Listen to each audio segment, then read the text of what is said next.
Today we're exploring a selected group of last-minute deals that fell through. Some of these deals failed for silly and strange reasons. So let's start with the striker position right away. We have one of the best strikers in the world, the Norwegian Erling Haaland. In 2019, Erling Haaland was offered to Barcelona management and his market value at that time was not what it is now. Barcelona could have indeed signed Haaland for 20 million, but according to reports, Barcelona's management said that Haaland is not the type of striker the club needs. Can you imagine? Of course, the deal eventually fell through, and I think they brought in Kevin Prince Boateng, which you may not know about, dear viewer, that he played for Barcelona. Imagine Haaland in Barcelona's attack if he replaced Lewandowski. Rafinha, Lamine Yamal, Erling Haaland. Wow, Lewandowski's level is better now. But Haaland was born in 2000 and he's 24 years old. He could play another 10 seasons while Lewandowski has 1 to 2 seasons left. Imagine the duo of Haaland and Messi in 2019. Amazing. I have no idea what the Barcelona management was thinking at that time, but I can only imagine the duo of Haaland and Messi in 2019. All right, let's officially bring Erling Haaland to the team. The next player we have in the left back position is one of the best left backs in history, the Brazilian Roberto Carlos.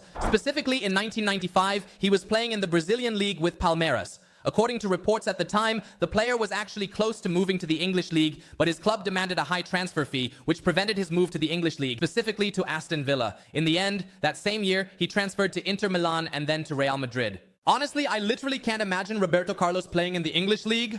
And of course, we'll get his amazing card. With all his ratings above 80 and his shooting and shot power is 96 alone. Come on, motivate me to come up with amazing ideas by hitting the like button and subscribing to the channel. Now let's bring Roberto Carlos into this lineup. And now we move on to the goalkeeper position, featuring famous goalkeeper David De Gea, who has made a strong comeback this season, the Spanish goalkeeper for Fiorentina. Let's go back in time to 8 years ago, specifically in 2016. So 2016 was 8 years ago? Oh my god. The important thing is that I want to share a fact on goalkeeper De Gea in 2016. De Gea was performing well with Manchester United and was one of the best goalkeepers in the world. He was close to transferring to Real Madrid and the deal was nearly finalized, with the official announcement imminent, especially after Iker Casillas left the team. There wasn't a goalkeeper at Real Madrid who could take on the goalkeeper role and stay with them for many years. An agreement was reached between the two clubs regarding the player's contract price, and Real Madrid was on the verge of signing the player. However, what happened was that on the last day of the transfer market, Real Madrid was delayed in submitting the official paperwork by a few minutes, and as a result, the transfer window closed and the deal officially failed. Any longtime Real Madrid fan knows this information, and this happened. Many newspapers and journalists were talking about this story. Imagine De Gea with Real Madrid now. I think he would have done great. Of course, De Gea has made a comeback this year, specifically with Fiorentina. The game didn't include his image. I have no idea why they didn't include his picture. What is this? He's not available in the market. De Gea, don't say he's not available, guys. Oh my god. It seems the player is not available in the game. So let's talk about one of the legendary goalkeepers of Real Madrid who achieved 3 consecutive Champions League titles, Keylor Navas. Specifically in 2009, Keylor Navas was an unknown goalkeeper, even though he wasn't young at that time. He was 23 years old, and there were players his age who were considered famous. The player was very close to transferring to Saprissa in the Costa Rican league. Navas was not known at all at that time, and imagine that the club actually refused to let the player join because he was short. Then we know that Navas shone in the 2014 World Cup with Costa Rica, and Real Madrid signed him. He was patient and played as a substitute, then became the starting goalkeeper and won 3 consecutive Champions League titles with Real Madrid. Guys, even Keylor Navas is not available in the game. Oh my god, there's only Jesus Navas. Let's leave the goalkeeper position and go back a bit to the forward positions. Seems the goalkeeper position doesn't want to come. Another player among the best forwards in the history of the Premier League is Harry Kane, the English striker who almost became the all-time top scorer in the Premier League but transferred to Bayern Munich. Back in 2001, he was very close to moving to Arsenal. He was indeed very close to signing with them, but the club, according to reports, rejected the player's joining due to his height and speed. I think they saw him as slow and somewhat tall for his age, so they refused to sign him. Now, Harry Kane has become one of the best strikers in history, and we're not exaggerating when we say that. Of course, Harry Kane is performing exceptionally well with Bayern Munich, and he has a card rated 91. I think we can buy him unless it's a challenge. Yes, it's not a challenge. Awesome. Imagine having Harry Kane in attack alongside Erling Haaland. Oh my god, we have 2 truly incredible players rated 91. Just simply amazing. The next player we have is one of the most famous players in history and one of the best, Cristiano Ronaldo, the Portuguese national team player and also a player for Al Nassr in Saudi Arabia. Of course, before Cristiano Ronaldo transferred to Manchester United in 2003, he was offered to Barcelona. You know that Cristiano wasn't as famous at that time as he is now, and indeed, he wasn't considered one of the best in history. He was still at the beginning of his career, just 18 years old, making his way in the world of football. But what did Barcelona do? They indeed allowed Cristiano Ronaldo to go and actually preferred to sign his compatriot Quaresma, who they claimed was at a better level than Cristiano Ronaldo. After that, of course, Cristiano Ronaldo moved to Manchester United and then to Real Madrid, where he achieved amazing numbers. But imagine if you had truly and vividly seen Lionel Messi and Cristiano Ronaldo at Barcelona. In the same team, and on top of that at Barcelona, I don't know what the Barcelona management was thinking at that time, and no one can tell me that Cristiano wasn't amazing. The talent was definitely clear back then. And anyone who followed his early clips with Man Ut in 2003 knows that the player was talented. So, Cristiano Ronaldo has many cards in the game, and the best one is this card, guys. It's absolutely amazing, really amazing.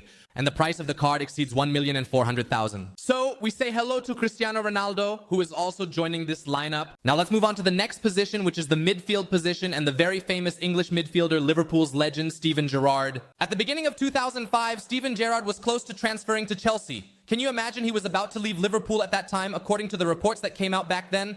But after the Istanbul final, where Liverpool won on penalties against AC Milan, the player changed his mind and decided to stay with Liverpool. Imagine if we could have seen Lampard and Gerrard in the same team, which is Chelsea. Of course, Gerrard's card is amazing, and it's important for him to join because he's an icon who connects the team and enhances the harmony. So we officially welcome Steven Gerrard, who joins in the midfield position. We need to sign a central defender, and unfortunately, Barcelona has repeated its mistakes several times, many times. So we have the Brazilian defender Marquinhos, who plays for Paris Saint-Germain and has become one of their historical legends. Specifically, in 2014, when Luis Enrique took over the team, he had Messi, he had Neymar, and he brought in Luis Suarez. The team was very strong offensively, but unfortunately, Puyol had retired from playing by then, so the club needed a new central defender. The choice was between Marquinhos, the defender from Paris Saint-Germain, and Vermaelen, the defender from Arsenal. But the club preferred to sign Vermaelen and ignored Marquinhos. Of course, Vermaelen was a strong defender, but unfortunately, he had many injuries, which affected his career and didn't make him as famous as he should have been, while Marquinhos is still playing to this day. Of course, Marquinhos has a card with a strength of 88 and a speed rating over 80, which is excellent, so we bring him into the center back position and he connects with Roberto Carlos since they are both Brazilian. So we officially welcome Marquinhos, who joins the lineup.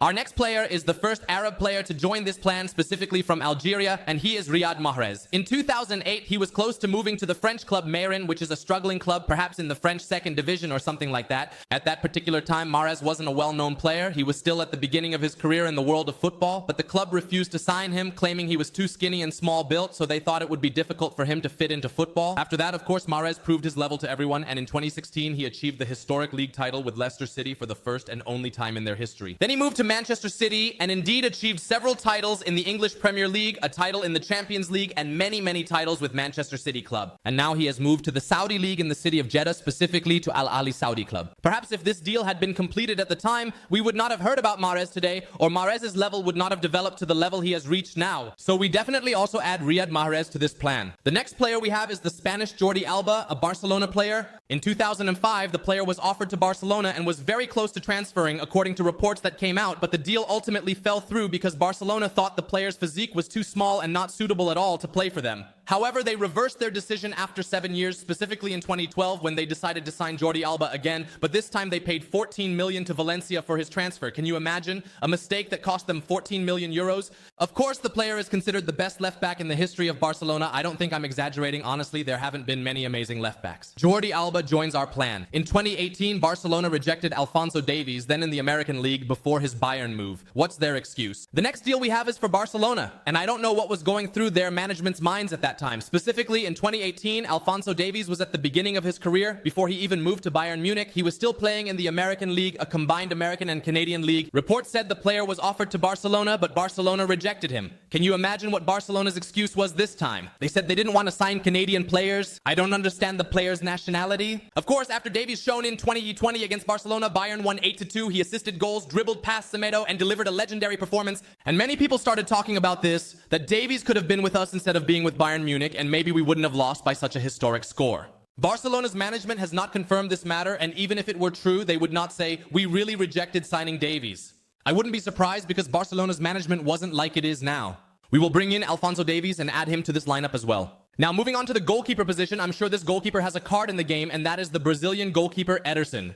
In the summer of 2024, during the previous transfer window, Ederson was close to moving to Al Ittihad Saudi club, but the deal fell through. There were many reports suggesting that Guardiola didn't want Ederson on the team, but in the end, the transfer didn't happen, and the goalkeeper stayed with Manchester City. Finally, Al Ittihad signed goalkeeper Rajkovic. Can you imagine if Ederson had joined the Saudi league? We would have literally seen a goalkeeper with a strength of 88 in the Saudi league.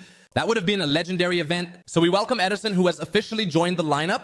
Our next deal is the deal of Nigerian striker Osimhen, and it is one of the most ridiculous deals. Al Ahly Saudi club was undoubtedly looking for a striker in the last transfer market, and they had in mind to sign Osimhen, according to reports at the time. However, the player rejected the move to Al Ahly, claiming he wanted to transfer to Chelsea. But what's the disaster?